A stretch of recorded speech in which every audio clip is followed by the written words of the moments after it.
ఈ లాస్ట్ రివిజన్కి వచ్చేటప్పటికల్లా చాలా మంది స్టూడెంట్స్ యొక్క కన్ఫ్యూజన్ ఏంటంటే మాకు మాక్ టెస్ట్లు ఎక్కడ జరుగుతాయి అండ్ ఈ ప్రాబబుల్ కాన్సెప్ట్స్ నుంచి ఎంసెట్ లో ఎగ్జామ్ లో క్వశ్చన్స్ వచ్చే ఛాన్స్ ఉందా లేదా, లాస్ట్ ఫైనల్ రివిజన్ ని కంప్లీట్ చేసుకోవడం ఎలాగా. ఈ 5-6 రోజుల రివిజన్ ఏదైతే ఉంటుందో దాంట్లో లాస్ట్ 5 years ప్రతి year minimum 5 set of papers ని అనలైజ్ చేసుకుంటూ టోటల్లీ ఒక 20 సెట్ ఆఫ్ పేపర్స్ ని స్టడీ చేసి వాటి నుంచి మోస్ట్ ప్రాబబుల్ కాన్సెప్ట్స్ వేటి మీద క్వశ్చన్స్ ఎలా అడుగుతున్నాడు అండ్ ఏ కాన్సెప్ట్స్ ని మనం లాస్ట్ లో కంపల్సరీగా ఫైనల్ రివిజన్ లో చేర్చుకోవాలి. ఇలా ఎంపీసీ వాళ్ళకి కనుక తీసుకున్నట్టయితే మ్యాథ్స్, ఫిజిక్స్, కెమిస్ట్రీ, వేరాస్ బైపీసీ వాళ్ళకి కనుక తీసుకున్నట్టయితే biology, boat botany and zoology, అలాగే ఫిజిక్స్ అండ్ కెమిస్ట్రీ. దానికి సంబంధించి ఈచ్ ఇంజనీరింగ్ వాళ్ళకి, అగ్రికల్చర్ వాళ్ళకి ఒక్కొక్క దానిలో 4 మాక్ టెస్ట్లు లేదా గెస్ట్ పేపర్స్ అనుకోండి, వాటిని రెడీ చేసి కంప్లీట్ కోర్స్ ద్వారా మీ ముందుకు తీసుకురావడం జరిగింది. ఈ కోర్స్ లో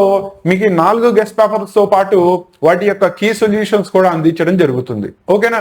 నో ఈ కోర్సు కనుక మీరు ఇంట్రెస్ట్ ఉన్నట్టయితే దానికి సంబంధించిన లింక్స్ అనేవి కింద డిస్క్రిప్షన్ లో ప్రొవైడ్ చేయండి. అక్కడి నుంచి మీరు కాసింతార్ క్లాసెస్ ఆండ్రాయిడ్ యాప్ లో గనక రిజిస్టర్ చేసుకుంటే అక్కడ మీరు కోర్స్ లో ఎన్రోల్ చేసుకోవచ్చు అండ్ ఆ కోర్స్ లో మీరు 4 గెస్ట్ పేపర్స్ ని వాటి యొక్క కీస్ ని జాగ్రత్తగా రివైజ్ చేసుకోవచ్చు. సో మీకు దీనిలో మీకు విడివిడిగా కనబడుతుంది చూడండి. ఇది వచ్చేటప్పటికల్లా ఎంపీసీ ఇంజనీరింగ్ వాళ్ళకి, వేరాజ్ ఇది వచ్చేటప్పటికల్లా BiPC agriculture, pharmacy and nursing వీళ్ళకి. మీకు దానిలో ఫస్ట్ డెమో క్లాస్ కనుక వదిలేసినట్టయితే 4 సెట్ ఆఫ్ గెస్ట్ పేపర్స్ ని మీకు sequentially in the form of folders ఇవ్వడం జరిగింది. మ్యాథ్స్ కి సంబంధించిన గెస్ట్ పేపర్, ఫిజిక్స్ కి సంబంధించిన గెస్ట్ పేపర్, కెమిస్ట్రీకి సంబంధించిన గెస్ట్ పేపర్ అండ్ రిలేటెడ్ గా వాటి యొక్క కీస్ ఇవన్నీ కూడా మీకు సప్లై చేయడం జరుగుతుంది.